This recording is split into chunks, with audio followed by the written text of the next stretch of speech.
感受地产温度，表达专业态度。各位群友、各位观众，大家好，欢迎收看房东王58home.ca 为您带来的原创地产资讯节目《地产多维度》。好，节目的一开始，让我们有请村长。村长你好。各位好，房东网的村友大家好。我们都知道了啊，10月份的地产数据，多伦多地产局已经公布了啊。不出所料啊，这个价格平稳，交易量净数值上来看呢，依然还是在降低，而且创了今年年内的新低。这是二手房的交易量的情况。村长，我听说新房的这个交易数量更不乐观，是不是？新房的这个交易数量呢，在9月份啊，是让所有的人呢完全 surprise 啊，它的这个交易量的话是非常的低啊。现在图上呢可以看到的呢是9月份新的 single family 的 home sale。David 啊，你可以看一下这张图上，哇，600万的一个大城市里头卖了多少套房子？这是45套吗？9月份就是卖了45套，45套 new single family house，完全是在这个你看2004年一直到这些年里头，9月份里头最低的一个年份，与去年相比的跌了90%多。然后咱们看一下这个 condo 的，你看 condo 这块呢，整个 GTA 的话卖了289个，与去年相比的下跌了88%。刚才说了，这个就是 single family 的话呢，是下跌了96%。好家伙，跌没了，这整个跌没了吗？这不就？再看这张图呢，是这个 Urban Nation 呢，就是最新的统计的 GTA 新 condo 在第3季度的一个就是销量，最后的这个绿色的这个柱状图啊，也是自这个2013年以来第3季度呢，它达到了一个最低状态，与去年的第3季度相比的话，下降了79%。新 condo 和新 single family 呢，它这个销量的话，的确是产生了一个就是跌停的一个状态啊。哇，这个听了刚才村长带来的这个3张图表的分析，确实是令人非常震惊啊。这种市场停滞式的冰点式的交易量背后到底说明什么？又会带来哪些风险？村长能不能从您这个个人的这个角度来给大家简要的分析一下？很多的人呢，现在处于一种观望状态啊，对这个就是目前的地产市场的话，摸不清看不透，到底是走到什么样的一个底部，房市会不会继续下跌，都看不好。大家处于一个观望状态，大家都是不敢，就是说在这个节骨眼上的话来进行购买，带来什么样的后果呢？我认为呢，这个后果可能有3个啊。第一个呢，就是对建筑行业的动工啊，就是开工这块的话，会形成一个很大的一个影响。很多的这个建筑商的话，在这个阶段就不敢开工，不敢 release 它的 project 了，从而直接影响建筑行业的失业情况啊。大家可以看一下这个屏幕上的这幅图，在这个 construction employment 的这一块呢 ，monthly change in construction employment 最后的这一条线里头，实际上已经有2万多的建筑相关的这个从业人员的话开始失业了，所以这一块呢是一个风险啊。大家可以看一下这张图呢，就是 construction 这一块的 small business 啊，它的这个信心指数是什么样的？2009年的1月，你看一直到现在22年的1月，然后往后到目前为止，是一个信心向下的一个阶段。建筑行业的景气度呢大受打击啊，目前已经降到类似于大流行刚开始之前的这个状况了。这个风险这儿呢，左图呢，这个咱们可以看一下多伦多的财政。这张图呢是主要讲多伦多这个 land transfer tax revenue 的一个状况啊。你看2009年一直到10年、11年，一直到2021年，你看是逐年的在增长。这个呢是咱们这个多伦多财政收入的一个很主要的一个收入来源了。然后呢还有一个开发费，大家看一下这张图啊，这是2021年和2020年这个就是咱们多伦多整个财政收入的一个这个收入表啊。大家看这两个画红线的，一个呢是 Land Transfer Tax， 一个呢是 Development Charge 开发费。这两项呢占的比例呢，实际上在市政收入里头占到了10%以上，所以这个收入还是很大的。如果要是新房的交易量不够，新的项目的开发不足，是给这个财政收入带来很大的一个风险。这张图呢是加拿大有1万人口以上的城市它的这个建筑情况的一个统计啊，大概有15万的这样的这个 condo 的数呢是在 under construction， 这么多的这个数量的这个单元呢要逐渐的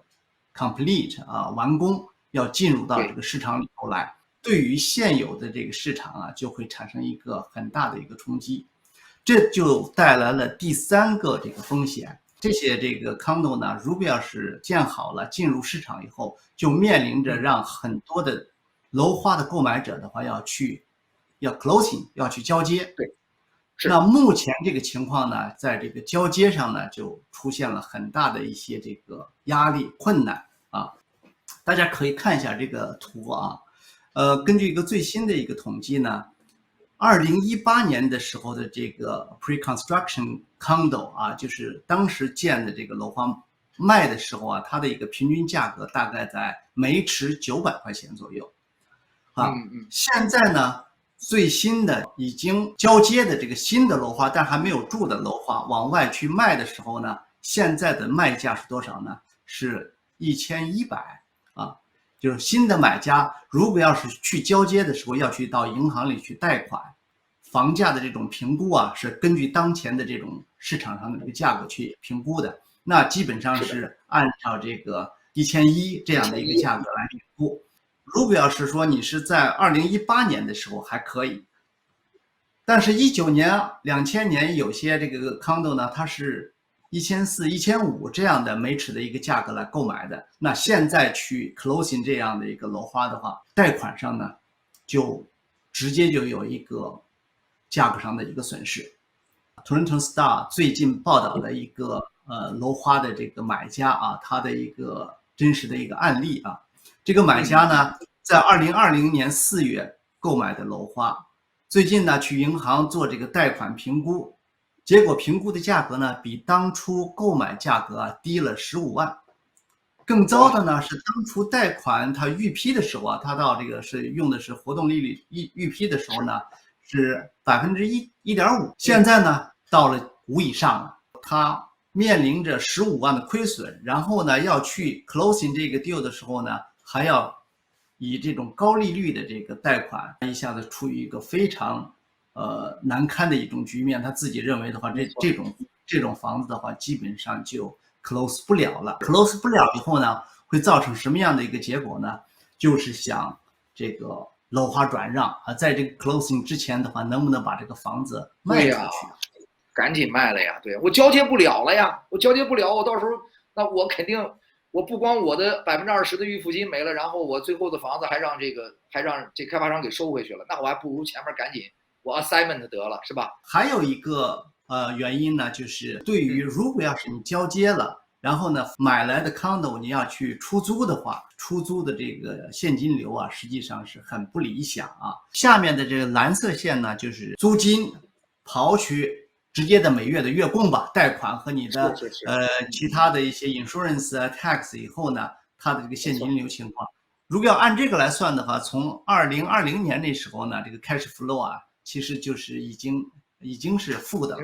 上面这条线呢，就是因为每次付这个月供的时候还有一个本金嘛，对吧？如果要是说把本金挣的也算是一个现金流的话呢，就是说当时你看在疫情前的话呢，还算是还有的挣，对吧？对。但是按照现在，你看按照现在的这个价格然后如果要是再加上一个高的利率的话呢，其实你的这个就是你自己的本金这部分搭进去以后呢，都会出现一个负的一个现金流的这种危机了。根据最新的这个统计数字呢，按80%的 loan to value 的借贷的新公寓呢，在当下贷款利率和租金情况下，每个月的现金流呢，是这个负的1200，如果加上本金偿还的话呢，依然是负的500。也就是说呢，投资者每月还需要补贴500块钱。你说这样的一个现金流动，很多人是吃不消的。买这个 condo 啊，刚才你看 Toronto Star 讲的，那是他自己想买、自己想住进去的。但是还有一大批人呢，买这个楼花的呀，实际上是地产投资人。这个图呢是这个 condo market at glance 啊，就是说是一览图。你看75%的 condo 呢，必须要销售完以后呢，它这个 project 才开始建设啊。然后呢，整个开工以后，它需要多长时间能够建好呢？是需要3到5年的时间才能建好。大家关注的要看一下中间这一个，就是80%的这种楼花的这个购买者啊，可能是地产投资人。这个比例是相当高了，对吧？有相当一部分呢，他根本没有想去做这个就最后的交接。那即便是现在想去做这个交接，刚才也说了，是有很大的困难。一个是贷款的问题，一个呢现在去评估的话，价格评估不上。那还是就是想在这个 closing 交接之前的话，能够把它做这个 assignment， 把这个楼花转让出去。所以呢，现在大家非常担心的呢，就是今年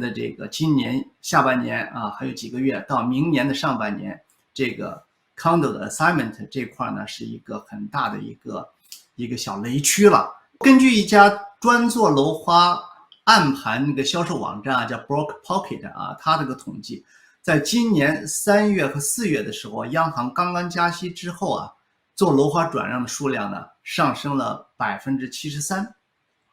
这个是刚这个就是开始加息的时候，但到了这个7月到9月的时候呢，楼花转让的数量呢增加了129%，所以大家可以看到呢，就是想做这个楼花转让的这个数量啊是急增。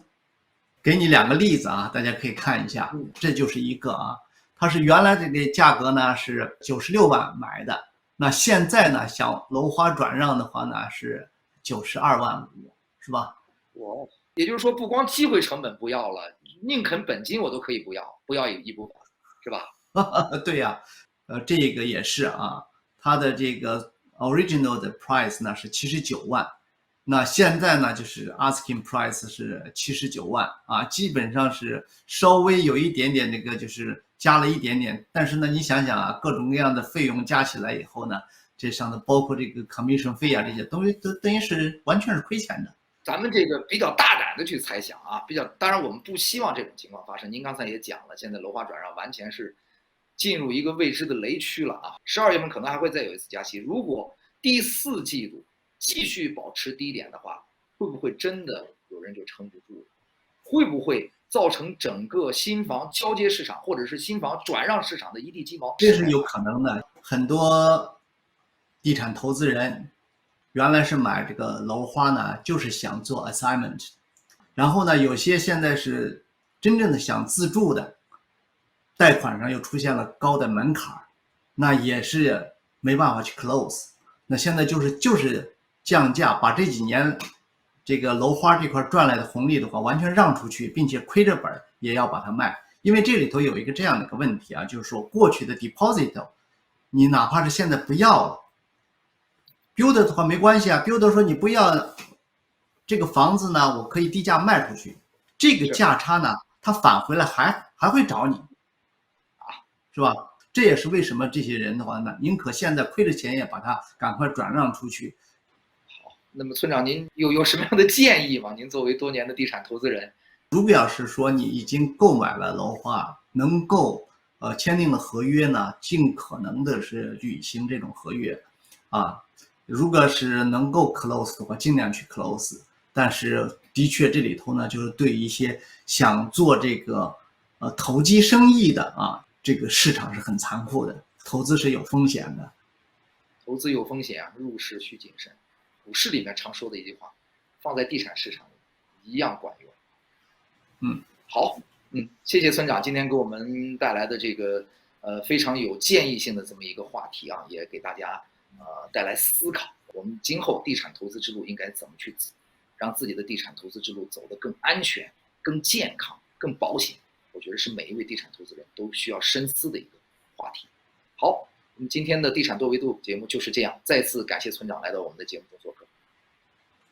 好，谢谢戴伟，谢谢房子网的村友观看。